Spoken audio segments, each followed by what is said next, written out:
आप सभी को नमस्ते जी। आज हम पढ़ेंगे संख्याओं के बारे में। कुछ विद्यार्थी कहते हैं कि मैथमेटिक्स बहुत ही मुश्किल है, कठिन विषय है, लेकिन हम उनको बता देना चाहते हैं हमारे चैनल के माध्यम से कि कोई भी ऐसा सब्जेक्ट नहीं है धरती पर जो मनुष्य के लिए सबसे ज्यादा कठिन हो। अर्थात यह कहने का मतलब आप समझ लीजिए कि जो सब्जेक्ट मनुष्य बना रहा है उसी ने बनाया है, वो लिख रहा है और उसका समाधान भी वही दे रहा है। तो आप किस कैटेगरी में आते हैं? आप भी तो मनुष्य हैं और आपके पास भी तो बुद्धि है। हाँ, उस बुद्धि का प्रयोग आपको लगन एकाग्रचित होकर के करना होगा। फिर ऐसा कोई विषय, कोई सब्जेक्ट आपके पास नहीं रहेगा जिससे कि आप उस विषय को ग्रहण ना कर पाए। अब हम समय की बर्बादी न किए हुए साथ में आपको जल्द से जल्द बताने का प्रयास करें संख्या के प्रकार, और साथ में हम आपको बताते चलेंगे मोटिवेशनल, प्रेरित करने वाली बातें कि जैसा मैं आपको कह रहा हूं कि मैथमेटिक्स भी बहुत सरल विषय है, लेकिन आपको अभ्यास करना होगा। आपको समय की बर्बादी को छोड़ करके एकाग्रचित होकर के बार बार अभ्यास करना होगा, प्रैक्टिस करनी होगी। और कहते हैं कि जो अभ्यास करेगा, जो प्रैक्टिस करेगा, उसके लिए हर कोई सब्जेक्ट सरलता से वो ग्रहण कर सकता है। कोई विषय उसके लिए मुश्किल, कठिन नहीं रहता। अभी हम पढ़ते संख्याओं के प्रकार। जैसे सबसे पहले है प्राकृतिक संख्या, नेचुरल नंबर्स। कहते हैं कि एक से लेकर अनंत तक की संख्याएं प्राकृतिक संख्याएं, नेचुरल नंबर्स कहलाती हैं। जैसे कि 1, 2, 3, 4 और आगे इन्फिनिटी, यानी कि इनका अनंत नहीं होता, ये अनवर्त चलती रहती हैं, इनका कभी अंत नहीं होता। 1 से लेकर अनंत तक की संख्याएं प्राकृतिक संख्याएं, नेचुरल नंबर्स कहलाती हैं। आप इनको नोट कर सकते हैं। दूसरा, पूर्ण संख्याएं, होल नंबर्स, इनको होल नंबर्स इंग्लिश में कहते हैं। 0 से लेकर अनंत तक की संख्याएं पूर्ण संख्याएं, होल नंबर्स कहलाते हैं। 0, 1, 2, 3, 4 और आगे अनंत तक, ये भी कभी खत्म नहीं होती और इन्फिनिटी तक चलती रहती हैं। प्राकृतिक संख्याएं जो 1 से अनंत तक चलती हैं। पूर्ण संख्याएं, होल नंबर, जो 0 से शुरू होकर के अनंत तक चलती रहती है। पूर्णांक अर्थात इसको इंग्लिश में इंटीजर्स भी कहते हैं। ऋणात्मक अनंत से 0 तक एवं 0 से अनंत तक की संख्याएं पूर्णांक कहलाती हैं। जैसे जो अनंत, जो इन्फिनिटी का जो सिंबल है, जो प्रतीक है, माइनस यानी कि ऋणात्मक, और फिर अनंत से, ऋणात्मक अनंत से फिर हम -3, -2, -1, 0, 1, 2, 3, ये भी अनंत तक ही चलती हैं। पूर्णांक इंटीजर्स ऋणात्मक अनंत से 0 तक एवं 0 से अनंत तक की संख्याएं पूर्ण संख्याएं कहलाती है। आप इनकी प्रैक्टिस करेंगे, लिखेंगे तो आपको ये समझ में आ जाएगा। अभी हम आगे बढ़ते हैं। नंबर 4, परिमेय संख्याएं, रियल नंबर जिन्हें बोलते हैं इंग्लिश में, वे सभी संख्याएं जिन्हें a/b, जहां b = 0 न हो, यानी कि जो b है वो 0 के बराबर नहीं होता, के रूप में लिखा जा सकता है। परिमेय संख्या को किस रूप में लिखा जा सकता है? अंश बटा हर, यानी a/b के रूप में लिखा जा सकता है। आप इसे अंश बटा हर भी लिख सकते हैं, अंश बटा हर के रूप में जिसे लिखा जा सकता है, और जिसका b 0 नहीं होता, परिमेय संख्या कहलाती है। यहाँ a तथा b धनात्मक पूर्णांक या पूर्ण संख्याएं होती हैं। ये तो आपने पढ़ ही लिया होगा कि पूर्णांक कौन सी होती है, जो माइनस यानी कि ऋणात्मक अनंत से 0 तक तथा 0 से अनंत तक चलती है, तो पूर्णांक होती है। लेकिन ये कह रहा है कि a तथा b धनात्मक पूर्णांक या पूर्ण संख्याएं हों, यानी कि इसका आप उदाहरण दे सकते हैं कि जैसे 4 है = इसको आप 4/1 लिख सकते हैं, और ये 5/2, 5/6, इसको आप इस तरीके से लिख सकते हैं। और नंबर 5, अपरिमेय संख्याएं, इरेशनल नंबर्स, वे सभी संख्याएं जिन्हें a/b, जहां पर b = 0 नहीं होता, के रूप में लिखा जा सकता है, अपरिमेय संख्याएं कहलाती हैं। जैसे 2 का स्क्वायर रूट और 5 का और 15 का, इन्हें इस रूप में लिखा जा सकता है। सभी अभाज्य संख्याओं का जो वर्गमूल है वो अपरिमेय संख्या होती है। आपको आज हम इस चैप्टर में संख्याएं कुल कितने प्रकार की होती हैं यह बता पाएंगे, आप इसकी प्रैक्टिस भी कर पाएंगे।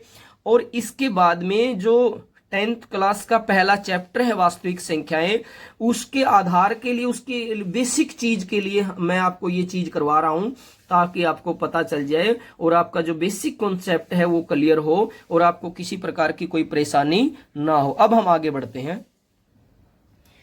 अब आ जाता है नंबर 6 पे सम संख्या। ये तो आपको पता ही होगा, इवन नंबर्स इन्हें बोलते हैं। वे सभी प्राकृतिक संख्याएं जो 2 से पूर्णतः विभाजित हो जाती हैं सम संख्याएं कहलाती हैं। यदि इकाई का अंक 0, 2, 4, 6, 8 है तो संख्याएं सम हैं। एग्जाम्पल जैसे 5638, 2464, 4712, 3916 आदि, यानी जिनका इकाई का अंक 0, 2, 4, 6, 8 है वो सभी सम संख्याएं होती हैं। नंबर 7 पर है विषम संख्या। ये भी आपको पता ही होगा, छोटी कक्षा में आप पढ़ चुके हैं। ओड नंबर्स वे सभी प्राकृतिक संख्याएं जो 2 से पूर्णतः विभाजित नहीं हो पाती हैं विषम संख्याएं कहलाती हैं। यदि इकाई का अंक 1, 3, 5, 7, 9 तो संख्याएं विषम संख्याएं कहलाती हैं। यानी जिनका इकाई का अंक 1, 3, 5, 7, 9 हो लास्ट में, तो आप समझ सकते हैं कि यह जो संख्या है वो विषम संख्या है। नंबर 8 अभाज्य संख्या। प्राइम नंबर्स इन्हें कहते हैं। वे सभी प्राकृतिक संख्या जो केवल 1 से या स्वयं से ही विभाजित होती हैं वो अभाज्य संख्याएं कहलाती हैं। देखो कितना आसान है। वे सभी प्राकृतिक संख्याएं, ये तो आपको पता चली गया प्राकृतिक संख्याएं कौन सी होती हैं, जो 1 से आरंभ होकर के अनंत तक चलती रहती हैं वो प्राकृतिक संख्याएं होती हैं। तो ये क्या कहता है कि वे सभी प्राकृतिक संख्या जो केवल 1 से या स्वयं से विभाजित होती हैं वो अभाज्य संख्या कहलाती हैं। जैसे कि 2, 3, 5, 7, 11, 13, 17 ये अपने आप से ही भाग होती हैं, किसी दूसरे पर भाग नहीं होती, इसलिए इनको हम अभाज्य संख्या कहते हैं। आइए आगे बढ़ते हैं। ये नोट करने की बात है, एक न ही भाज्य संख्या है और न ही अभाज्य संख्या है।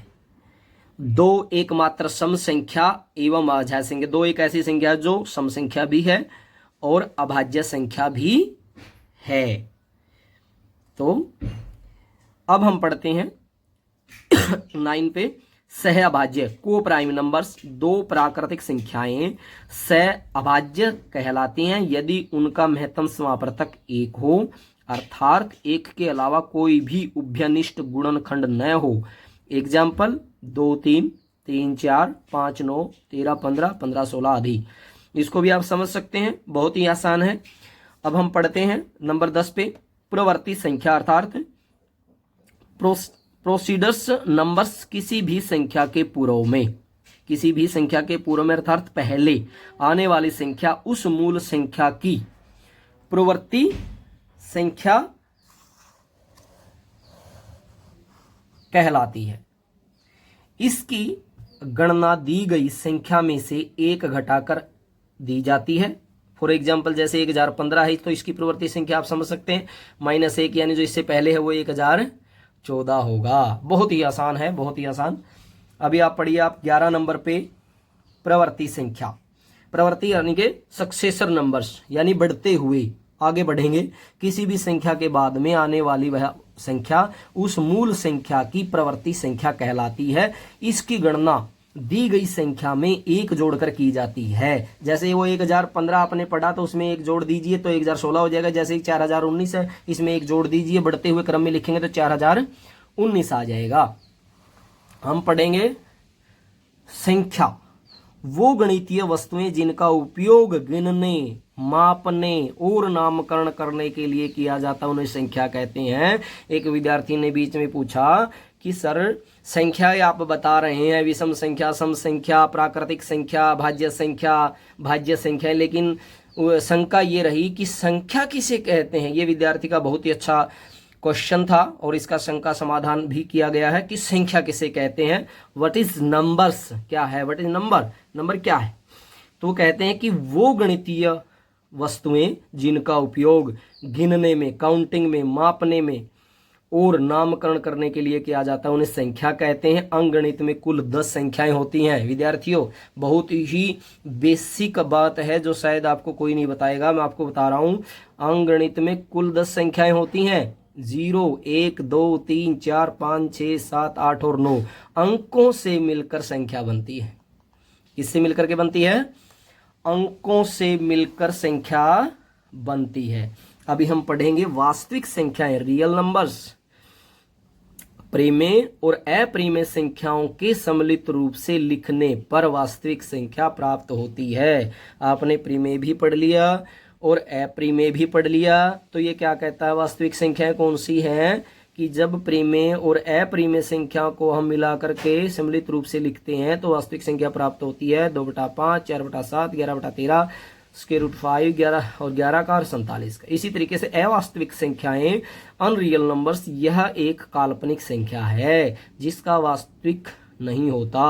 अवास्तविक संख्या या काल्पनिक संख्या को इकाई से दर्शाया जाता है, जैसे फॉर एग्जाम्पल -2 का स्क्वायर रूट, -4 का स्क्वायर रूट, -12 का। आइए हम आगे पढ़ते हैं। तो प्रिय विद्यार्थियों, जैसे मैंने आपको बताया कि मैथमेटिक्स मुश्किल कठिन सब्जेक्ट नहीं है। वो आपको इसलिए लगता है कि आपका भय, आपका डर आपको सता रहा है। मैथमेटिक्स बहुत ही आसान विषय है। अभी आप अनिल आर्य के साथ में सीखेंगे मैथमेटिक्स। प्रतिदिन एक कक्षा रहेगी। 10वीं का जो है मैथमेटिक्स का सब्जेक्ट, वो हम आपको धीरे धीरे कवर करवाएंगे। एक ही बात मैं कहना चाहूँगा, अभ्यास प्रैक्टिस करने से कोई भी सब्जेक्ट कठिन नहीं रहता, सरल हो जाता है और वो आपको उन्नति और तरक्की के पथ पर अग्रसर कर देता है।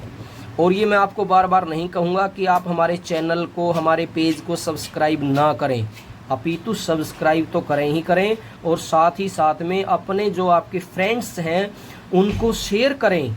ये बहुत ही बेसिक चीज़ें हैं जो आपको आगे जब आप किसी जॉब की तैयारी करते हैं उसमें भी ये बड़ी बेसिक बातें आती हैं। आप तो फ़ायदा उठाएं ही उठाएं, साथ में अपने मित्र का भी फ़ायदा होने दीजिए। कुछ लोग कहते हैं कंपटीशन का ज़माना है, दूसरे को नहीं बताते। आप अपना कर्म कीजिए, वो अपना कर्म करेगा।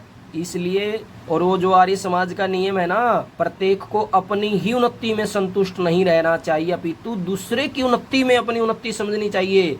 यदि केवल भगत सिंह राजगुरु ये अपनी उन्नति सोचते तो शायद हम आज़ाद ना हो पाते। इसलिए प्रिय विद्यार्थियों, गणित तो पढ़ना ही है, साथ में हमें अच्छी बातें, मोटिवेशनल बातें भी सीखते रहनी है। जल्द से जल्द शेयर कीजिए ताकि आपके दोस्तों के पास भी पहुंचे और आपके दोस्त भी संख्याओं के बारे में जान पाएं।